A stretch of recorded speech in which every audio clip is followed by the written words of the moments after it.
Hi, folks. William Ash here, and welcome to my channel, Thoughtful Classical Guitar. Today, I'd like to share with you some just basic finger exercises, primarily for the right hand.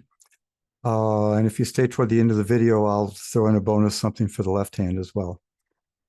Basically, what I want to show you is a way to sort of help train your brain and your muscles to move in a certain way for the right hand. And the way we want to move is the way that's most efficient in terms of physical leverage, and also the most regular way so we can count on that motion being the same way every time. That will give us security in our performance, the right hand. So you can do these with me. We're going to start with a very flat hand, and all the fingers are going to be together. One thing we're going to do is keep them together and not splayed at all. So when you do play the guitar, if you splay your fingers, you're losing leverage. Okay. Now, these ideas, the first time I saw this was in an old edition of Soundboard by Terry Usher. But Aaron Shearer subsequently picked it up, and his emphasis on the middle joint movement in playing is promoted by these series of exercises. So I've got a couple other wrinkles I'm going to add in here, but let's start first by just having your hand flat in the air, or I might do it this way. That's okay too. Thumb resting here, all the fingers together, no splayed fingers, okay? We're going to refer to the wrist joint as at the wrist. These are going to be your knuckles. Call these the knuckles. This is Shearer's terminology. Knuckles, middle joints, and then tip joints at the tips of the fingers. So these exercises will be to promote independence of the middle joints. So what I'm doing right here is moving from the middle joints only with the back of the hand flat. So you're in like a karate position. You could, smash phone books this way if you want. So it's very flat because we're going to be working on independence here. Now, one of my ideas here is that the uppermost finger should be the middle finger. And the I finger and the A finger will be just slightly below the middle. And then the pinky finger, which I'm going to call L for little, just inside the A finger. So I think this is the optimal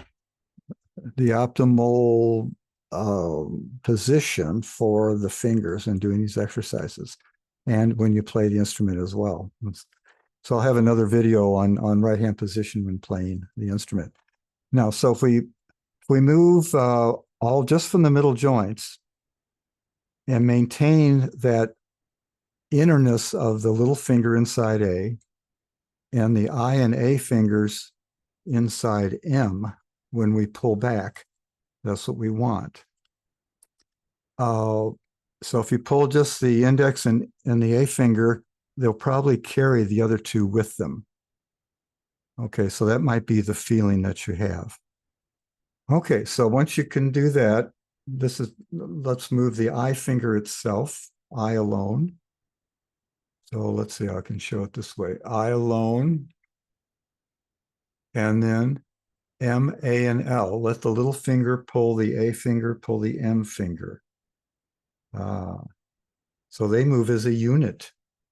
So when we're doing I-M alternation, or even in arpeggios, I and M, the M finger and the A finger and the L finger all stay nested one inside the other, so long as we're not using A or the little finger. Okay, so we have I, followed by M, A, and L. So another thing you could do is just play I and M. So if you pull the I finger, it will carry M with it. And this is sort of the idea for sympathetic motion that Aaron Shearer had, that M does not cross I in this exercise.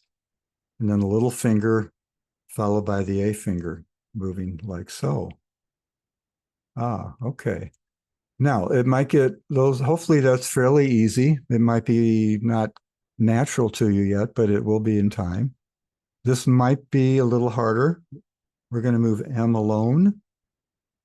And for some of us, and for me, it was very difficult, but just over time, it gets easier. So the idea is move this one and create independence from the other fingers not having to move to follow or to fall out of alignment. Okay. So if that's easy for you, this one might be harder. The little finger carrying the A finger. So these are all independence exercises to help train your fingers and your mind to that this is how they will move, and we're doing both together.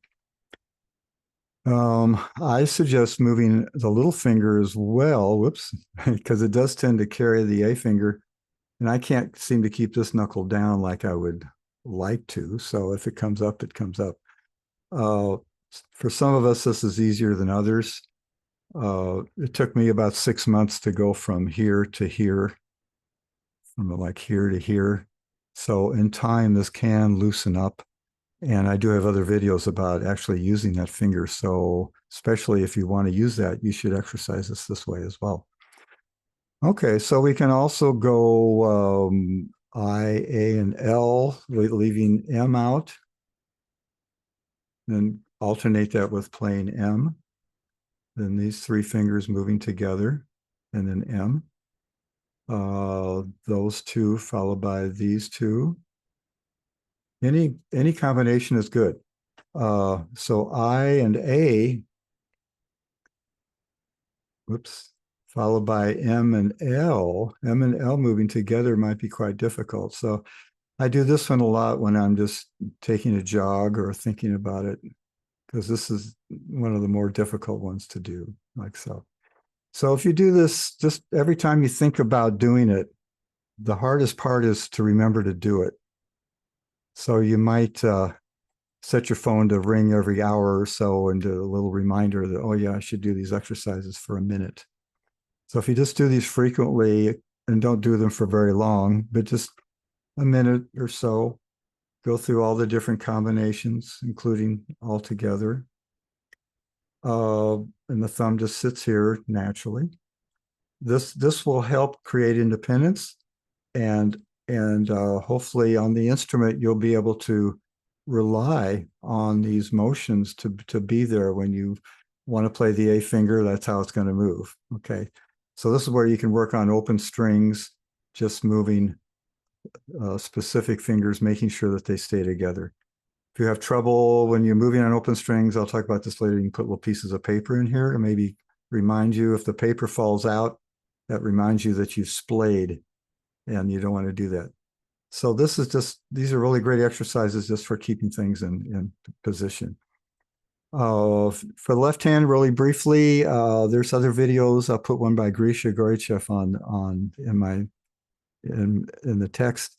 But this one I found helpful, just to spread your fingers for a couple seconds and then relax.